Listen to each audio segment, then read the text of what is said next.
செயல்முறைகளை ஆரம்ப கூட்டம் சென்ற இதே இடத்திலே இதை பங்கு பெற்றிருக்கக்கூடிய அந்த கால பகுதியிலே வேறு முயற்சிகளும் ஈழத்தமிழர் நாடுகளை பார்ப்பதற்காக 2 வேறு முயற்சிகளும் சமாந்தமாக அறிக்க வேண்டும். ஒரு முயற்சி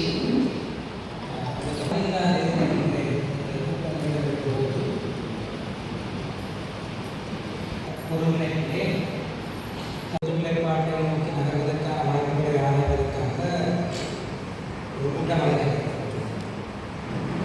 என்னுடைய நிலையிலே 19ஆம் தேதி பிப்ரவரி 15 நடைபெற்றது. அந்த கூட்டம் தொடர்ந்து சுவிஸ்க்கு வருவதனால் முன்பு அரசியலமைப்பு நிர்ணய சபையினுடைய செயற்பாட்டிலே கூடுதல் பங்கு பெற்றுதலை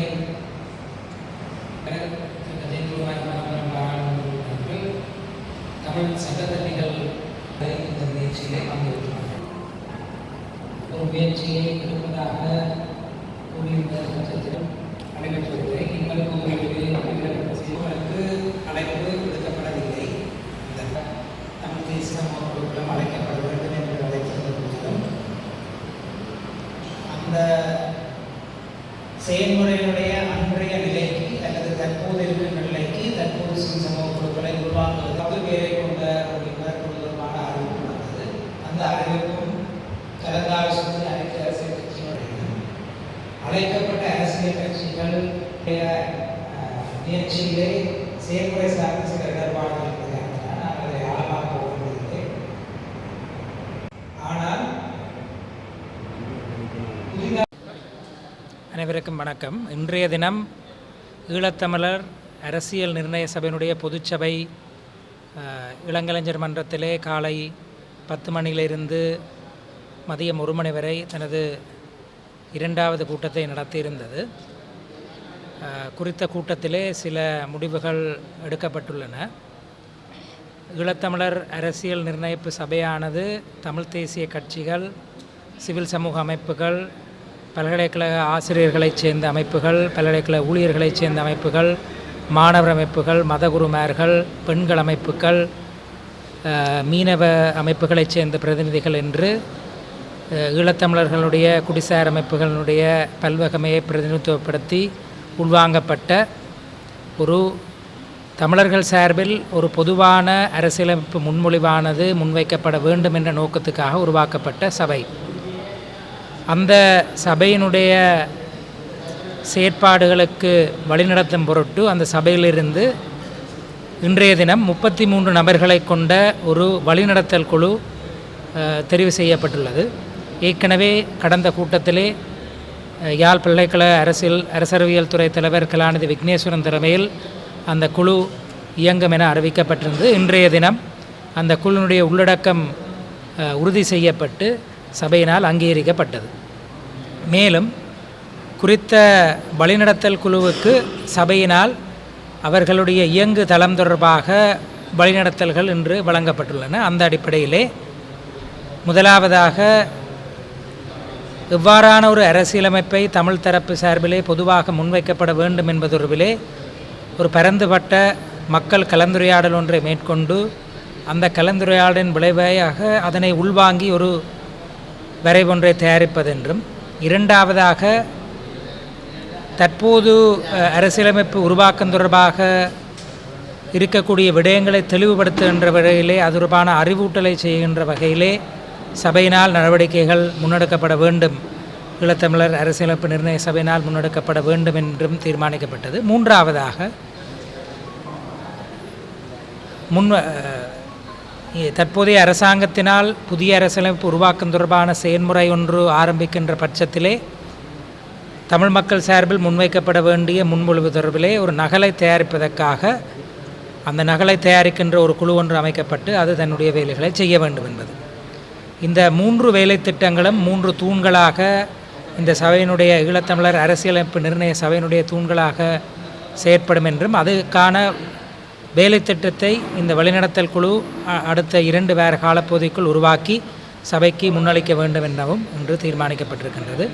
அந்த வகையிலே உலகளாவிய ரீதியிலே அரசியலமைப்பு உருவாக்கம் தொடர்பாக நிலவுகின்ற பெஸ்ட் ப்ராக்டிசஸ் சிறந்த செயல்முறைகளை உள்வாங்கி அதன் அடிப்படையிலும் தமிழர் தரப்பால் முன்வைக்கப்படுகின்ற அரசியலமைப்பு யோசனையானது ஒரு திறந்த எல்லோரையும் உள்வாங்கிய அனைத்து தரப்பினருடைய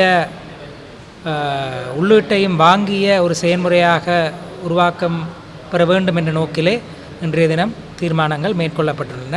உங்களுக்கு தெரியும், ஏற்கனவே தமிழ் மக்கள் பேரவையாலும் இதே போன்ற ஒரு செயல்முறையானது 2016-17 காலப்பகுதியிலே செயற்பட்டிருந்தது. அதன் அடியொற்றி அதனையும் விட இன்னும் ஒரு விரிவான ஒரு செயல்முறை கூடாக அனைவருடைய பங்கு பெற்றலை உறுதிப்படுத்துகின்ற செயல்முறையாக இந்த செயல்முறை அமையும் என தீர்மானிக்கப்பட்டுள்ளது.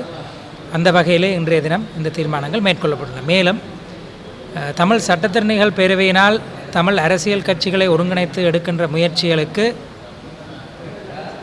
உறுதுணையாக இருப்பதென்றும் அது சரியான பாதையில் பிரயாணிக்கின்ற இடத்து அதற்கு தேவையான ஒத்துழைப்பை வழங்குவதென்றும் இந்த செயன்முறையில் தமிழ் சட்டத்திறனிகள் பேரவையும் தன்னுடைய பங்களிப்பை நல்க வேண்டும் எனவும் அவர்களை கோருவதென்ற தீர்மானத்தையும் நாங்கள் எடுத்திருக்கின்றோம். இது தொடர்பாக நாங்கள் ஒரு கடிதத்தை அவர்களுக்கு வரைய உள்ளோம். அந்த வகையிலே தமிழ் தரப்பிலிருந்து எடுக்கப்படுகின்ற செயல்முறைகளானவை ஒரு இலக்கை நோக்கியதாக தமிழ் மக்களுடைய தேசிய நிலைப்பாட்டை, தமிழ் மக்களுடைய சுயநிர்ணயத்தை, தமிழ் இறைமையின் வழியான ஒரு சுயநிர்ணய உரிமையை உறுதிப்படுத்தக்கூடிய வகையில் எடுக்கப்படுகின்ற முன்னெடுப்புகளுக்கு ஒரு ஒருங்கிணைவாக அதனை சரிவர ஒன்று கூணர்கின்ற ஒரு முயற்சியாக இந்த ஈழத்தமிழர் அரசியலமைப்பு நிர்ணய சபை செயற்படும். இந்த செயற்பாட்டில் அனைவருடைய ஒத்துழைப்பும் அனைவருடைய பங்களிப்பையும் நாங்கள் வேண்டி நிற்கின்றோம். நன்றி.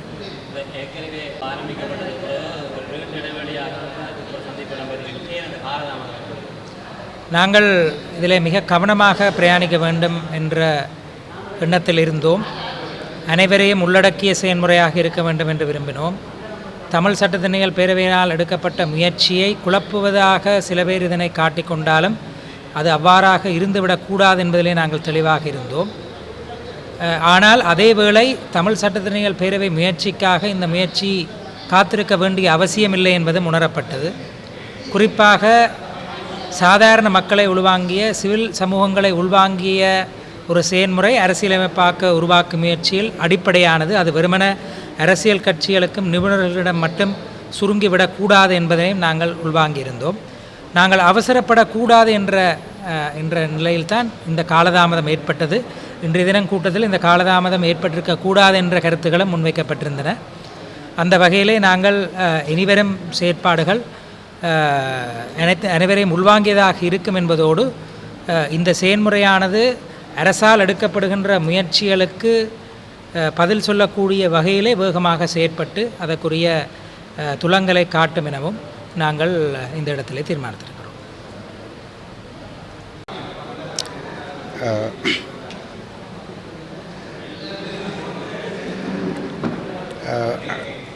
கடந்த 2019 ஆண்டு ஏப்ரல் மாதம் 21ஆம் தேதி நடைபெற்ற ஈஸ்டர் குண்டு தாக்குதலுக்கு பிற்பாடு இன்று கிட்டத்தட்ட 7 வருடங்கள் கடந்திருக்கிற ஒரு சூழலிலே இன்னமும் குற்றவாளிகள் சரியான முறையிலே அடையாளம் கண்டு அவர்கள் தண்டிக்கப்படவில்லை. விசாரணை என்று காலங்கள் கடத்தப்படுகின்றன. இந்த சம்பவம் என்னை பொறுத்தவரையிலே நான் பாராளுமன்றத்தில் இருக்கின்ற பொழுதும் என்னுடைய கருத்தாக இருந்தது, அரசு இதிலே சம்பந்தப்படாமல் இந்த குற்றங்கள் நடந்திருக்க முடியாது என்பது என்னுடைய கருத்தாக இருந்தது. அதை நிரூபிக்கின்ற விதமாகத்தான் இப்பொழுது இந்த விசாரணைகள், கைதுகள், விசாரணைகள் நடைபெறுவதை பார்க்கின்ற பொழுது அந்த சந்தேகம் வலுப்பெறுவதாகத்தான், உறுதிப்படுத்தப்படுவதாகத்தான் இருக்கின்றது. ஏனென்று சொன்னால் இந்த தீவு ஒரு சிங்கள பௌத்த தீவாக இருக்க வேண்டும் என்பது சிங்கள பௌத்த ஆட்சியாளர்களுடைய இனவாதிகளுடைய சிங்கள பௌத்த மக்களுடைய கருத்தல்ல, சிங்கள பௌத்த இனவரி கொண்ட ஆட்சியாளர்களுடைய எண்ணம் அதுவாகத்தான் இருக்கின்றது. அந்த வகையிலே அவர்கள் தமிழர்களுக்கு எதிரான ஒரு இன அழிப்பை முன்னெடுக்கின்ற பொழுது இஸ்லாமிய மக்களை தங்களுடைய கைகளுக்குள்ளே வைத்து கொண்டிருந்தார்கள். ஆனால் அந்த தமிழர்களுடைய அந்த உரிமை போராட்டம் ஒரு இன அழிப்பின் மூலமாக முடிவுக்கு கொண்டு வந்த பிற்பாடு நாட்டினுடைய பொருளாதாரத்திலும் ஏனைய துறைகளிலே ஆதிக்கம் செலுத்துவதிலும் முஸ்லீம் சகோதரர்கள் ஒரு அதி உச்ச நிலையில் இருப்பதை சகிக்க முடியாத ஒரு நிலையிலே அவர்கள் ஒன்று ஆட்சி அதிகாரத்தை கைப்பற்றுவதற்காகவும் மற்றும் இந்த பொருளாதார ரீதியாக ஒரு உயர்ந்த இடத்தில் இருக்கின்ற மற்றும் நிர்வாக ரீதியாக ஆதிக்கம் செலுத்துகின்ற இஸ்லாமிய தரப்புகளை ஏதோ ஒரு வகையிலே ஒரு பயங்கரவாத முத்திரை குத்தி அவர்களை ஒரு அடிமட்டத்திற்கு கொண்டு வர வேண்டும் என்பதற்காகவும் திட்டமிட்டு அவர்கள் மீது ஒரு பழியை போட்டு ஒரு பெரும் தாக்குதல் ஒன்று நடைபெற்றிருந்தது. அந்த சம்பவத்திலே கொல்லப்பட்டவர்கள் கிறிஸ்தவ மக்களாக இருந்தாலும் அந்த கொலைக்கு உரிய குற்றவாளிகளாக இஸ்லாமிய மக்கள் மீது தான் பலிபோடப்பட்டது. பொதுவாக அந்த குற்றம் செய்த நபர்களை தாண்டி ஒட்டுமொத்த முஸ்லீம் சமூகத்தின் மீதும் கிட்டத்தட்ட 22 லட்சம் முஸ்லீம்களையுமே குற்றவாளிகளாக சித்தரிப்பதிலே இந்த சிங்கள பௌத்த இனவாதிகள் வெற்றி கண்டிருந்தார்கள். அதன் காரணமாக அதிலே அந்த நேரங்களிலே அரசியலில் இருந்த பல்வேறுபட்ட சிங்கள கட்சிகளும் அதை கண்டிப்பது போன்று ஒரு தோற்றப்பாட்டை காட்டிக் கொண்டிருந்தாலும் கூட எங்களை பொறுத்தவரையிலே அதிலே அந்த முஸ்லீம் மக்கள் பாதுகாக்கப்பட வேண்டும் அல்லது அந்த பழி ஒட்டுமொத்த முஸ்லீம் சமூகத்தின் மீதும் விழுந்துவிடக்கூடாது என்ற அக்கறை சிங்கள தலைவர்களுக்கு இருந்ததாக இல்லை. எல்லோருமே அந்த சம்பவங்கள் நடந்து ஒட்டுமொத்த முஸ்லீம் மக்களும் குற்றவாளிகளாக்கப்பட்டு அந்த காலப்பகுதியிலே அந்த முஸ்லீம்களுக்கு எதிராக பல்வேறுபட்ட வன்முறைகளும் நெருக்குவாரங்களும் ஏற்படுத்தப்பட்டு அவர்களுடைய வர்த்தக பொருளாதார செயல்பாடுகள் பெருமளவிலே அழிவுகளை சந்திப்பதற்கு அன்றைய காலகட்டத்திலே சம்பவங்கள் நடைபெற்றது எல்லோருக்கும் தெரியும். இன்று ஒரு ஆட்சி மாற்றம் ஒன்று வந்திருக்கிற ஒரு சூழலிலே இந்த அரசு கடந்த கால ஆட்சியாளர்களுக்கு எதிராக ஒரு புரட்சி நடைபெற்ற புரட்சியினூடாக ஆட்சியை கைப்பற்றி கொண்டவர்கள் இவர்கள் இந்த ஆட்சி அதிகாரத்தை தொடர்ந்து தக்க வைத்துக் கொள்வதற்கு தங்களுடைய அரசியல் எதிரிகளை ஏதோ ஒரு வகையிலே இல்லாமல் செய்ய வேண்டிய தேவை இருக்கிறது. அந்த செயல்பாடுகளிலே கூடுதலாக கடந்த காலத்திலே குற்றமளித்தவர்களை தேடி கண்டுபிடித்து தண்டிக்கின்ற ஒரு செயல்பாடுகளை அவர்கள் செய்து வருகின்றார்கள். அந்த வரிசையிலே இந்த ஈஸ்டர் குண்டு தாக்குதல் செய்தவர்களிலே ராஜபக்ச தரப்பின் மீது தான் அந்த குற்றச்சாட்டுகள் கூடுதலாக இருக்கின்றது. அந்த தண்டனை வழங்கப்பட்டே ஆக வேண்டும். அந்த விசாரணைகள் விரைவுபடுத்தப்பட வேண்டும். விரைவுபடுத்தப்பட்டு அவர்கள் தண்டிக்கப்பட வேண்டும். அந்த வகையில் சுரேசாலே கைது செய்யப்பட்டு விசாரிக்கப்படுகின்ற பொழுது அவர் இப்பொழுது வசதியாக ஒரு வைத்தியசாலையிலே படுத்துக் கொண்டிருக்கின்றார். அவர் அங்கே உண்மையிலே உண்ணாவிரதம் இருக்கிறாரா இல்லையா என்பது கூட தெரியாது. ஆனால் அப்படி ஒரு போக்கு காட்டப்பட்டு அவர் ஒரு சௌகரியமாக ஒரு வைத்தியசாலையிலே இருப்பதற்கு வாய்ப்பளிக்கப்படுகிறது. ஆனால் கடந்த காலங்களிலே பல்லாயிரக்கணக்கான அப்பாவி தமிழர்கள் இளைஞர்கள் கைது செய்யப்பட்டு கேட்பதற்கு பார்ப்பதற்கு யாருமேற்ற நிலையிலே மிக கொடூரமாக இந்த மிருக வதைக்கூடங்களிலே அடைத்து வைக்கப்பட்டு கொடூரமங்களை அனுபவித்திருக்கிறார்கள் என்பதும் நாங்கள் எல்லோரும் அறிந்த ஒரு விடயம். இந்த கொடிய பயங்கரவாத தடை சட்டத்தின் கீழ் தான் இந்த சுரேசாலை பொறுப்பாக இருந்த காலப்பகுதியிலே பெரும்பாலான தமிழர்கள் மிக கொடூரமான சித்திரவதைகளை அனுபவித்திருந்தார்கள். அவருடைய செயல்பாடுகளுக்கு பிள்ளையான முழு அளவில் உதவியாக இருந்திருந்தார். இந்த இடத்திலே இந்த ஈஸ்டர் தாக்குதல் நடைபெறுகின்ற பொழுது இன்று தாக்குதல் விசாரணைகள் நடைபெறுகின்ற பொழுது எதிர்க்கட்சித் தலைவராக இருக்கக்கூடிய சஜித் பிரேமதாசா அவர்களும் சும்மா ஒரு சாட்டு போக்குக்காக கருத்துக்களை சொல்கின்றாரே தவிர அந்த வழக்குகள் விசாரணைகளை துரிதப்படுத்தி அந்த குற்றவாளிகளை விரைவாக கைது செய்து நடவடிக்கைகள் தண்டனை வழங்கப்பட வேண்டும் என்பதில் அவர்களுக்கு எந்த விதமான கரிசனையும் இல்லை. வெறும் கண்டுடைப்புக்காக மட்டும் அவர்கள் கருத்துக்களை சொல்லிக் கொண்டிருக்கின்றார்கள். அப்படி என்று சொன்னால் இந்த தாக்குதலில் கொல்லப்பட்டவர்கள் கிறிஸ்தவர்களாக இருப்பதனாலும் அந்த தாக்குதல் பழி முஸ்லீம்கள் மீது விழுந்திருப்பதனாலும் இவர்களுக்கு அது தொடர்பாக நடவடிக்கைகள் எடுக்கப்படக்கூடாது என்கின்ற ஒரு எண்ணம் இருக்கிறதா என்கின்ற ஒரு கேள்விதான் எங்களுடைய மனங்களிலே இருக்கிறது. அந்த ஒரு காரணத்துக்காகத்தான் இவர்கள் இதிலே மௌனமாக அல்லது ஒரு அசம்பந்த போக்கிலே செயல்படுகிறார்கள் என்பது என்னுடைய சந்தேகம்.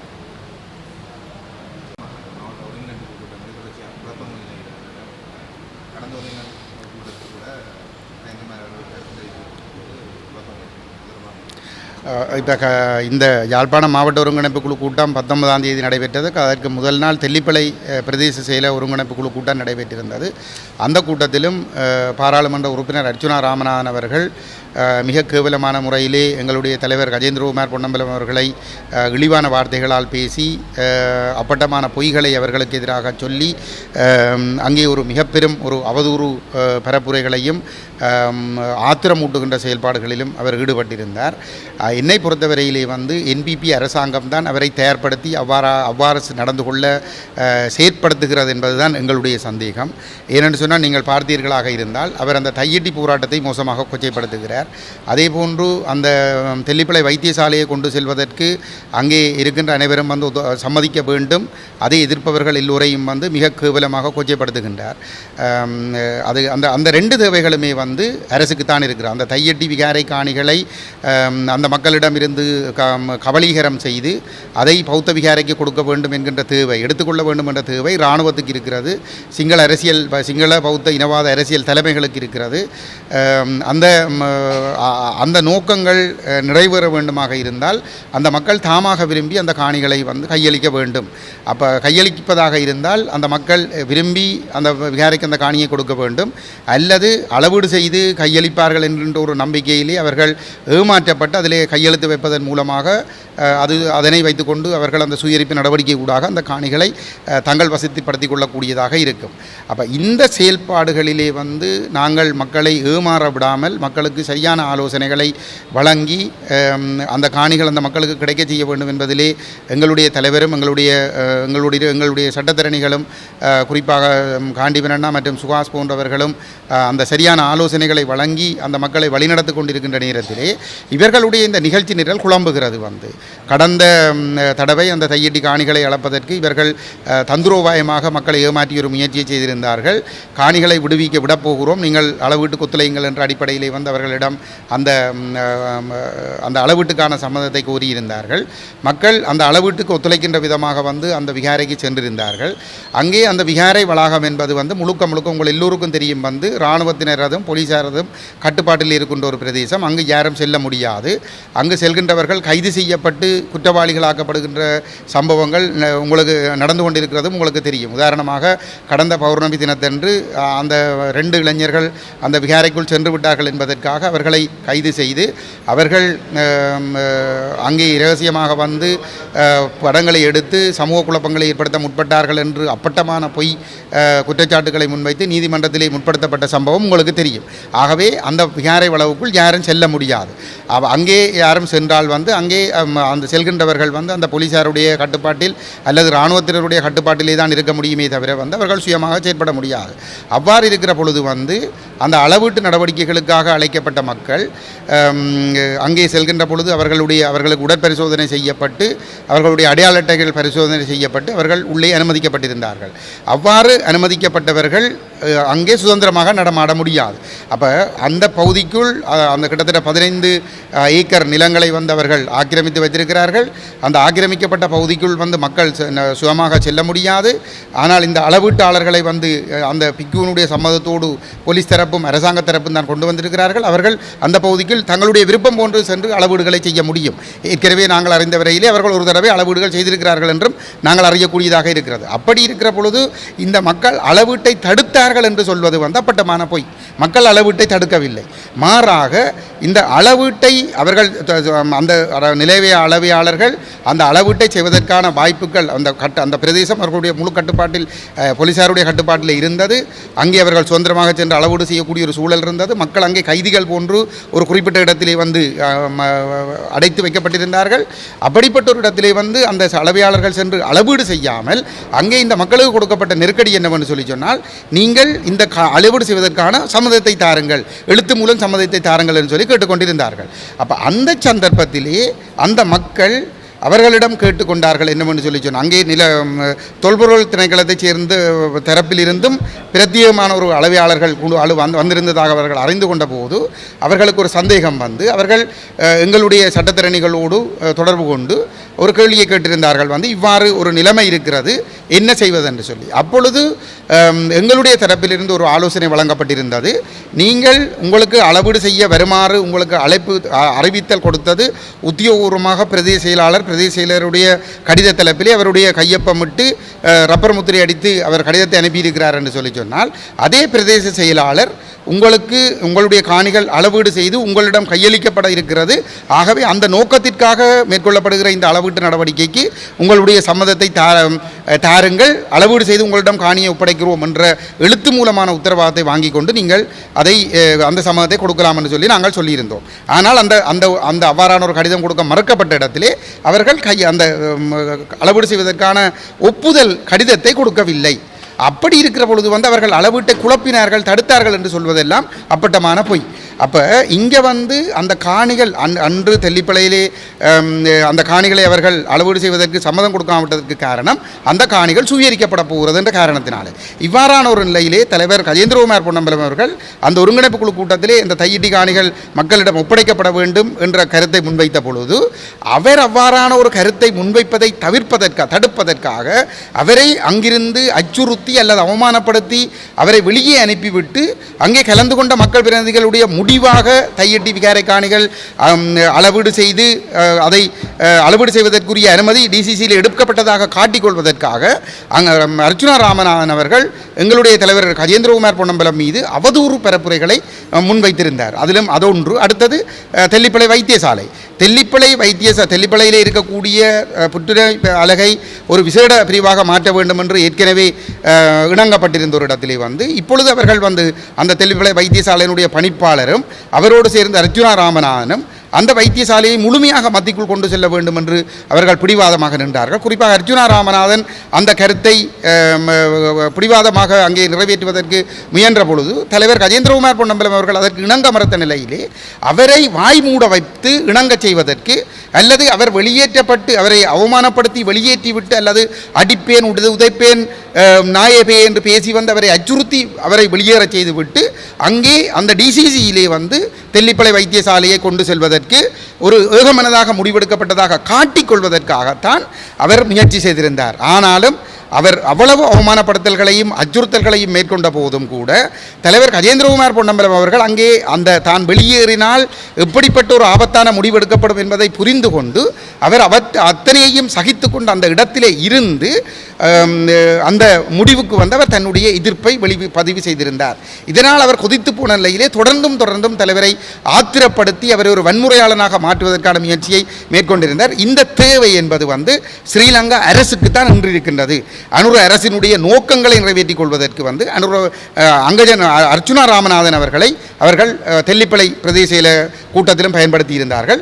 அதே போன்றுதான் யாழ்ப்பாண மாவட்ட ஒருங்கிணைப்பு குழு கூட்டம் நடைபெற்ற போதும் கூட இந்த விடயங்கள் பேசப்பட்ட பொழுது அந்த விடயங்களை விவாதிக்க விடாமல் தையிட்டி விடயம் தொடர்பாக பேசப்பட்ட பொழுது தலைவர் கஜேந்திரகுமார் பொன்னம்பலம் அவர்கள் நீங்கள் தெளிவாக ஒரு முடிவெடுத்து தெல்லிப்பளை பிரதேச செயலாளருக்கு ஒரு அறிவுறுத்தலை கொடுத்து அந்த காணிகள் அளவீடு செய்து மக்களுக்காக ஒப்படைக்கப்படும், அந்த நோக்கத்திற்காக அளவீடு செய்வதற்கு இந்த நீங்கள் உங்களுடைய சம்மதத்தை தாருங்கள் என்று சொல்லி ஒரு டிஎஸ் ஒரு கடிதத்தை கொடுக்க வேண்டும் என்ற ஒரு முடிவை டிசிசி கூட்டம் எடுக்க வேண்டும் என்று சொல்லி சொன்ன பொழுது அர்ச்சுனா ராமநாதன் அவர்கள் குழப்பமடைந்து கஜேந்திரகுமார் பொன்னம்பலம் அவர்களை கருத்து சொல்ல விடாமல் தொடர்ச்சியாகவே குழப்பிக் கொண்டிருந்தார்.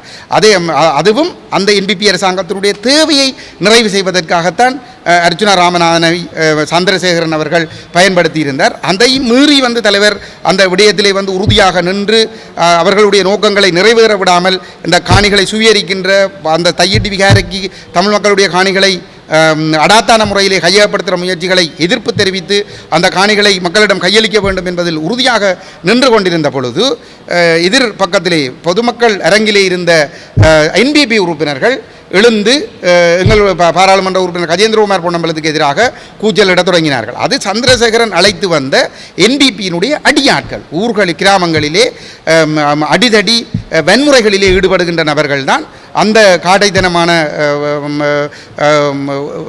கூக்குரலிடுகின்ற செயல்பாடுகளில் ஈடுபட்டிருந்தார்கள். குறிப்பாக வடமராட்சி தென்மேற்கு பிரதேச சபையினுடைய உறுப்பினராக இருக்கிற என்பிபியினுடைய உறுப்பினராக இருக்கக்கூடிய ஒரு நபர் அந்த கூட்டத்திலே அவர் எவ்வாறு அந்த கூட்டத்திற்கு வந்தார் என்று கூட தெரியாது. அவர் சந்திரசேகரனுடைய ஒரு அடியாளாகத்தான் அங்கே கலந்து கொண்டிருந்தார். அவர் அங்கே வீடியோக்களை எடுத்து கருத்து சொல்லுகின்றவர்களை அச்சுறுத்துகின்ற செயல்பாட்டில் ஈடுபட்டிருந்தார். ஊடகவியலாளர்களை வீடியோ எடுத்து அச்சுறுத்துகின்ற செயல்பாட்டில் ஈடுபட்டிருந்தார்.